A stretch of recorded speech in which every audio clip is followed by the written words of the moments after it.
Hello, good morning. Here are some updates in business. Government ended the first 7 months of this year missing out on the amount of money it can spend as against revenue mobilized. The challenge came about as a result of a significant shortfall in revenue rather than government spending more than what Parliament has approved.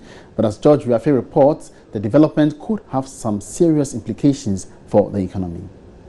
Government was hoping to spend almost 5 billion Ghana cedis as at the end of July in its revised budget. However, provisional figures show that it has spent 8.3 billion Ghana cedis. This represents a little over 3 billion Ghana cedis more than what was programmed in the budget. In percentage terms, this puts the budget deficit at 5% as at July instead of the programmed 3%. What government has spent for the first 7 months of this year is even close to the end of year budget deficit. That is, by December, government was hoping to spend about 8.4 billion Ghana cedis more than revenue mobilized. For some, the development is worrying for the economy if the trend continues. This because the current challenges facing the economy can be attributed to the huge budget deficit recorded in 2012. These concerns have been heightened by fears that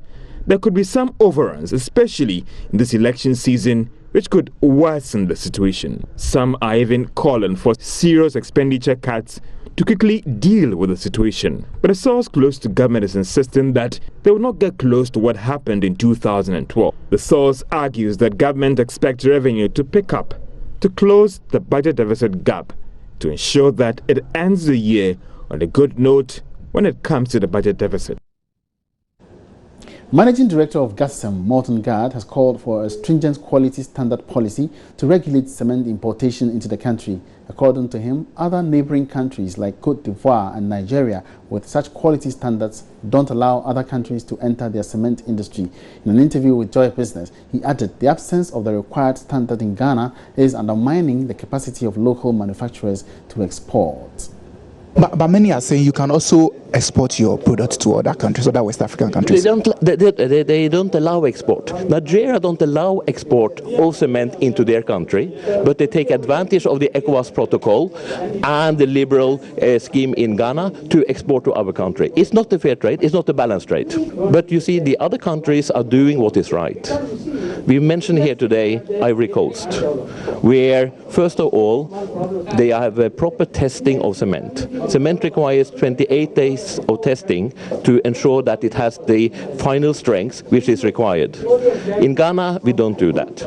Secondly, in Ivory Coast, they put a FOB value of the imported cement on $99 per ton. In Ghana, we use 60. So these measures are really disadvantaging Ghanaian industries who try to export to our neighboring countries.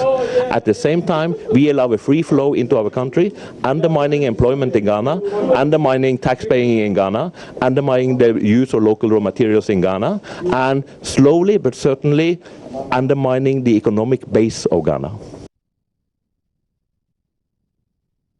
And that's all in business for now. There are more business updates at midday. My name is Emmanuel Abuaji Riafe.